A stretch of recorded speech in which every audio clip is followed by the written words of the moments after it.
Halo warga sipil sekalian, wah sudah lama sekali kita tidak bertemu. Perkenalkan, nama gue Ferry Irwandi, warga sipil biasa yang menjalani kehidupan yang biasa-biasa aja, buat yang baru tahu. Selamat datang di Jurnal Parubaya. Awalnya gue nggak kepikiran untuk bikin video, tapi setiap hari itu benar-benar ada ratusan atau bahkan ada titik di mana ribuan DM masuk nanyain kabar gue, keadaan gue, kesehatan gue gimana, gue sedang apa yang terjadi dan lain sebagainya gitu. Awalnya gue nggak mau terlalu mikirin itu atau terlalu ngerespon itu karena banyak sekali yang sedang saya lakukan dalam 1-2 minggu terakhir. Yang mana sampai sekarang gue masih belum paham kenapa gue bisa berada di titik ini dan melakukan semua hal ini. Padahal baru aja 2 tahun yang lalu gue masih PNS biasa yang menjalani rutinitas gitu-gitu aja gitu. Ini masih surreal sekali rasanya. Tentu gak semuanya bisa gue ceritain, tapi mungkin dengan konten ini teman-teman bisa dapat lah bigger picture-nya. Dan gue minta teman-teman benar-benar nonton video ini sampai habis dan benar-benar memperhatikan setiap hal yang gue sampaikan dan setiap informasi yang gue berikan. Karena saya sedang lelah-lelahnya ya, gue cuma terbayang aja gitu. Kalau lagi capek-capek kayak gini, waktu masih aktif main Dota gitu, main Dota 2, gue biasanya pakai invoker, nge-spam ini, 3 kali gitu. Tar, ya, triple A, tar. Tapi karena sekarang gue udah nggak main Dota lagi, ya sudahlah, kita harus mencari ruang aktualisasi yang lain. Seperti yang teman-teman ketahui, gue sangat-sangat kontra atau gue sangat-sangat menentang yang namanya Undang-Undang TNI yang baru ya. Dan alasannya lebih dari apa yang teman-teman pikirin gitu loh. Gue bisa sangat kompromis dengan hal yang lain, tapi untuk hal yang ini udah ideologis nih. Udah bener-bener sesuatu yang nggak bisa gue tawar. Gue nggak ada masalah sama militer ketika mereka ada di tempatnya, karena memang disitulah seharusnya militer berada. Itulah kenapa tingkat kepercayaan publik kepada militer itu tinggi, karena mereka selama bertahun-tahun ini, apalagi setelah reformasi, juga menjalankan fungsinya dengan baik. Bisa kita bilang kayak gitulah gitu. Itulah kenapa jadi instansi yang paling difavoritkan oleh masyarakat. Tapi ketika militer sudah mulai bercampur atau mengurus hal-hal yang menjadi urusan sipil, maka gue adalah orang pertama yang menentang hal tersebut. Ya, bukan cuma soal pengalaman, sejarah, dan lain sebagainya. Kita pakai rasionalitas paling sederhana aja. Pertama, militer itu tidak dididik, dibentuk, atau ditempa untuk memanusiakan manusia atau mengurus manusia. Mereka dididik untuk menghabisi manusia. Ya, dalam konteks perang ya kan. Itu yang jadi pelatihan atau yang jadi penempaan seorang militer adalah bagaimana dia sebagai manusia itu bisa mengeliminasi hal-hal seperti itu ketika ada di medan perang karena pilihan antara hidup dan mati serta mempertahankan kedaulatan nasional atau memperjuangkan bangsa mereka. Dan memang itulah seharusnya seorang tentara. Tentu hal ini sangat-sangat tidak masuk ketika kita hadapkan pada konteks struktur bermasyarakat. Kedua, militer tidak dilatih untuk bertanya, tapi militer dilatih untuk tidak bertanya. Militer tidak dilatih untuk berdiskusi, militer dilatih untuk patuh. Dan sekali lagi dalam konteks kemiliteran memang itu dibutuhkan. Tapi kalau dalam struktur sipil, dalam struktur bermasyarakat, dalam semua urusan sipil, maka ini menjadi suatu bumerang. Itu basicnya kenapa gue sangat vokal untuk isu ini. Dan termasuk salah satunya di Instagram. Dan itu yang menjadi catatan pertama dan perhatian utama ya. Karena ternyata postingan gue soal RUU ini di Instagram jadi postingan dengan engagement tertinggi, dengan reach terluas gitu. Dari situlah mulai dinotis dan dari situlah kehidupan gue berhari-hari mulai berubah. Sekali lagi, ada banyak hal yang gak bisa gue ceritakan. Tidak ada yang gue sesali dari dampak bersuara atas ini gitu. Setelahnya ada beberapa kondisi juga yang harus gue hadapi. Ada teman-teman yang baik yang memberitahu sesuatu gitu ke gue dan memberitahu informasi-informasi yang memang gue harus waspadai dan syukurnya gue terima sebelum itu, termasuk upaya pembunuhan karakter seperti yang sempat gue jelaskan di Twitter atau bahkan di Instagram gitu, dengan opini-opini dan argumen-argumen serta framing yang harus gue akuin cool sih. Maksud gue nggak benci sih, maksudnya dengan diserang dengan cara kayak gitu tuh gue nggak benci, tapi lebih kayak wow, that's it, keren gitu. Ada sisi kagumnya gitu loh. Pertama, mereka ngambil hubungan gue dengan Close the Door atau Om Deddy Corbuzier seperti yang teman-teman ketahui dan masih terlihat sampai sekarang gitu. Tapi dari awal ini juga udah gue antisipasi, jadi udah gue jelaskan dengan baik Ya, apa hubungannya? Ya, hubungannya tuh ownership. Channel ini dibangun dari 2 kepemilikan. Dan ketika gue pengen pun untuk ngelepas logo misalnya atau tidak kerjasama lagi, ya harus ada ownership yang lain yang harus gue beli. Dan masalahnya tuh bukan cuma nilai. Kalau yang punya nggak mau jual gimana? Misalnya, katakan seperti itu. Jadi nggak sesederhana itu. Dan kedua, dalam agreement, dalam kesepakatan, dalam gentleman agreement sekalipun, dari awal gue bilang, suatu hari mungkin saja kita sangat kontradiktif nih Om. Bisa saja kita sangat-sangat bertentangan nih. Gue nggak mau nih gue diatur-atur apapun yang gue omongin, bahkan ketika gue nyerang lu atau gue ngekritik lu sekalipun gitu. Lu gimana? Lu yakin sama kerja sama ini? Dan dia bilang oke, ya sudah. Dan sampai sekarang nggak ada yang dia ingkari atau nggak ada yang dia anulir gitu apa yang dia omongin. Jadi ya sudah, sebenarnya bukan gue yang rugi. Dan kalian harus paham, gue nggak dibayar yang bulanan, gue nggak dibayar per konten, gue juga nggak dimodalin set atau segala macam. Jadi ya emang murni kerjasamanya tuh ownership. Jadi bukan atas bawah nih, tapi kemitraan. Dan syukurnya ketika gue ngejelasin itu banyak teman-teman yang paham dan banyak teman-teman yang ngerti, banyak teman-teman juga yang mengedukasi yang lain sehingga serangan itu bisa teratasi kemarin. Terus mulai serangan-serangan personal lain bisa di-tackle semua,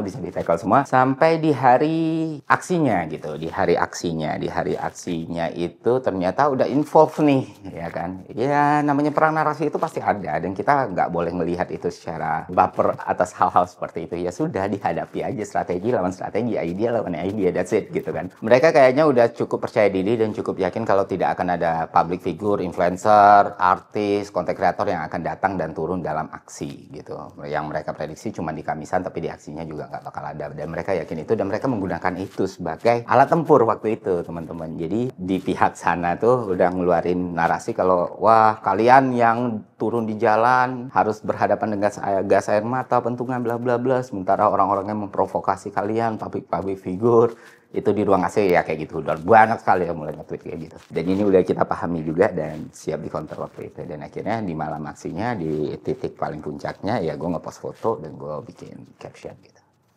Asik. Sekali lagi mereka gagal.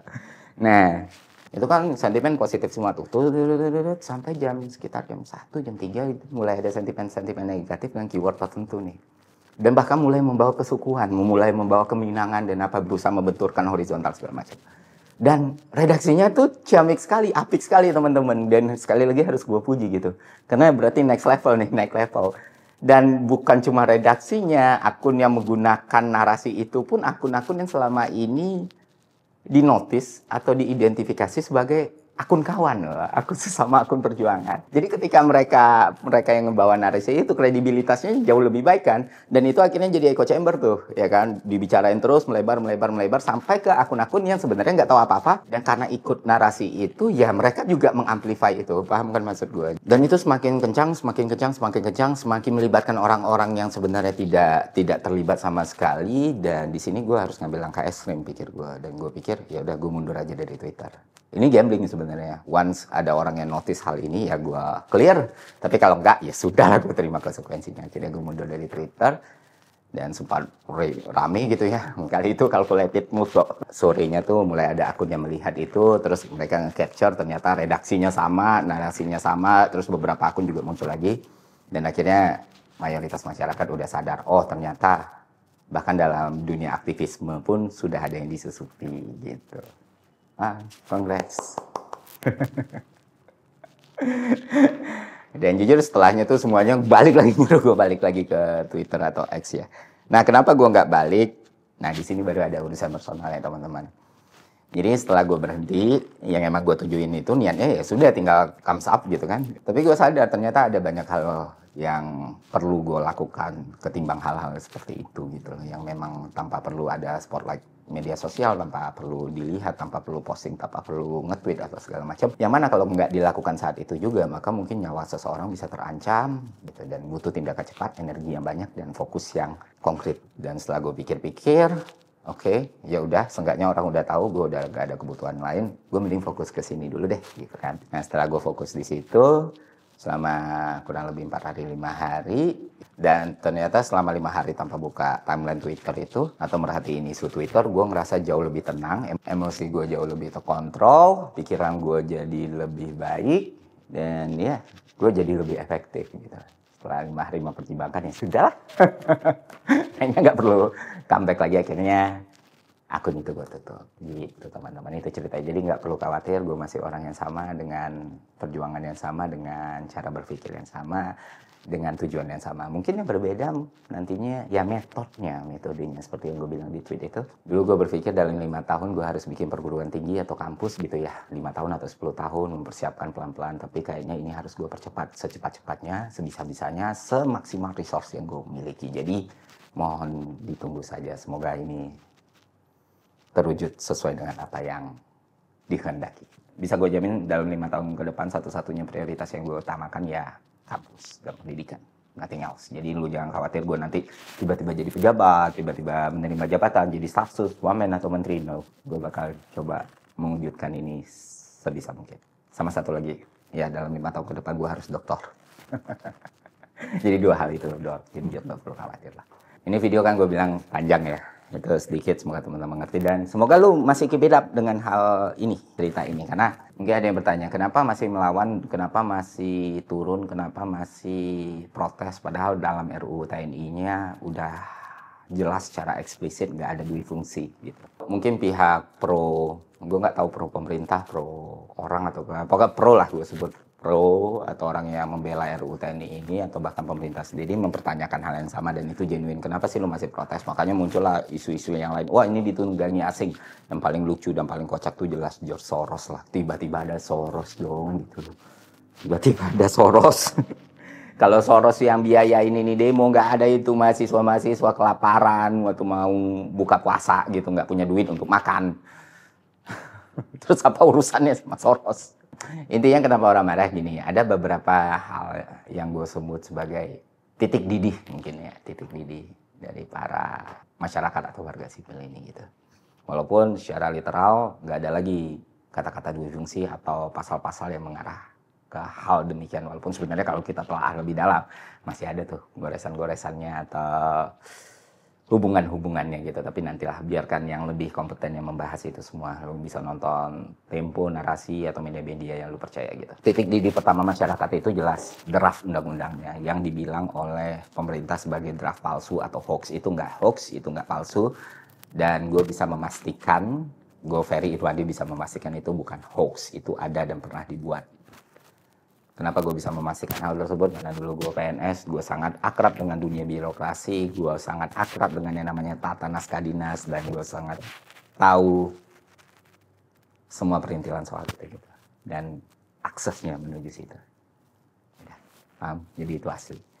Artinya apa? Artinya ada pihak yang benar-benar menginginkan TNI di bawah pemerintah, TNI bisa menempatkan semua jabatan sesuai dengan perintah presiden atau keinginan presiden, TNI bisa berbisnis, dan pasal-pasal yang selama ini diprotes oleh masyarakat sebelum rancangan itu hilang dari situs DPR secara resmi. Itu titik didih pertama masyarakat. Artinya ada pihak tertentu yang menginginkan ini semua terjadi gitu, sampai draftnya ada. Nah, masalahnya siapa yang menginginkan ini terjadi? Tentu kita semua berpikir ini adalah kehendak dari presiden atau pimpinan tertinggi Republik ini, yaitu Pak Prabowo Subianto. Ya, karena kan dia presiden yang latar belakangnya militer. Jadi sangat mengasuh akal kalau dia yang menginginkan undang-undang ini. Tapi bukan berarti kemungkinan yang ada cuma itu doang. Kita nggak bisa menegasikan atau menafikan kemungkinan lain, teman-teman. Siapa tahu skenarionya lebih kompleks dari itu. Mungkin presiden memang pengen itu keluar, pengen RUU itu diperbaharui, tapi yang dia inginkan bukan hal-hal yang diprotes masyarakat. Bisa tahu loh, siapa tahu loh. Ya, gue orang yang sangat kritis kepada Pak Prabowo Subianto dan pemerintahannya, tapi kita coba objektif, siapa tahu hal ini mungkin nggak ada nih. Dia memang itu berubah, dan akhirnya ada orang yang punya kepentingan yang lain dan diarahkan ke seperti itu, dan akhirnya itu kemungkinan yang tidak pernah hilang. Dan kita nggak pernah tahu jawaban sebenarnya seperti apa sebelum presiden menjawab itu sendiri. Kedua, titik didih kedua nih yang paling fatal, yang paling bikin orang-orang marah. Semua orang, lu nggak perlu jadi seorang James Bond, lu nggak perlu jadi seorang CIA, Mossad, atau intelijen yang luar biasa untuk memahami bahwa aksi pertama hari Kamis itu tidak akan diikuti oleh massa yang sangat banyak. Siapapun tahu itu, massanya akan jauh lebih sedikit daripada demo-demo besar sebelumnya. Nah, terus tiba-tiba itu kita ngelihat nih, semua mata ngelihat gitu. Ada ribuan personil tentara, terus sampai Panzer ikut ngamanin pengesahan RUU ini. Jelas kalau mereka dapat info intelijen bakal ada aksi massa besar-besaran, maka intelijennya harus dipecat tuh. Karena anak sekolah pun tahu itu nggak akan besar-besaran. Jadi orang-orang berpikir, oh mereka mau show force kah? Mau nunjukin kekuatan kah? Mau bikin kita takut kah? Dan lain sebagainya. Dan di 2025 ya metode itu udah nggak berlaku. Dan itulah yang bikin gerakan itu masih tumbuh sampai sekarang. Termasuk ya itu rapat yang diselenggarakan di hotel, sembunyi-sembunyi dan lain sebagainya. Kan kalau bersih kenapa harus bersih gitu lah. Jadi teman-teman semua jangan bilang apa yang kita suarakan dan apa yang kita protes itu nggak berefek. Karena kalau kita nggak protes dan kita nggak bersuara atau kita nggak menggunakan hak kita sebagai warga negara, bisa saja RUU yang disahkan tuh bukan yang kayak sekarang gitu. Bisa saja RUU yang disahkan itu draft yang beredar. We never know. Karena mendapatkan penolakan yang luar biasa seperti itu, maka dilakukanlah penyesuaian. Tapi yang jelas, ini yang membuat masyarakat itu berang dan marah gitu. Ketika satu orang ditekan sekalipun, nggak akan ada gunanya. Satu dibungkam, satu lagi akan melawan. Dan akan terus membesar, membesar, dan membesar.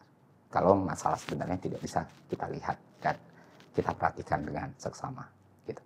Semua ruang digital itu kan punya potensi yang tidak pernah kita sangka dan tidak akan pernah kita duga gitu. Apa yang terjadi sebaliknya dan wajah seperti apa yang bisa kita lihat sebenarnya. Ya sebagai contoh misalnya kalian tahu Vicky Prasetyo di media sosial dia terkenal sebagai pelawak, orang yang lucu, orang yang dibully, orang yang diceng-cengin segala macam. Tapi siapa yang menyangka di kehidupan aslinya dia seorang penyanyi metal yang luar biasa gitu. Dengan band namanya, aduh lupa gue lagi namanya. Jadi ya itulah. Kedepannya bagaimana kayak gue tadi bilang tadi, kita kacar fokus gue. Nantinya gue mau mengerahkan semua tenaga, energi, pikiran, dan kemampuan untuk membuat wadah pendidikan yang lebih baik untuk semua orang. Dan lebih terjangkau. Dan sebelum kampus itu berdiri, kalau kalian lihat di Malaka sendiri mulai ada perubahan, kita mulai menghadirkan pakar-pakar di Indonesia untuk berbicara ekspertisnya, untuk berbicara kemampuannya, dan memberikan ilmu yang bermanfaat buat kita semua secara cuma-cuma. Jadi bisa disaksikan sekarang. Oke, kalau kalian masih nonton video ini sampai detik ini, semua hal yang gue sampaikan di video ini yang menurut kalian penting, itu belum tentu sepenting itu. Dan menurut kalian nggak penting, belum tentu tidak sepenting itu. Dan gue harap ada orang yang punya effort lebih untuk menonton video ini berkali-kali dan mencoba memahami apa yang gue sampaikan. Dan menangkap pesan apa yang ingin gue berikan. Itu aja teman-teman. Terima kasih. Sampai jumpa di konten selanjutnya. Ya, saya baik-baik aja. Aman.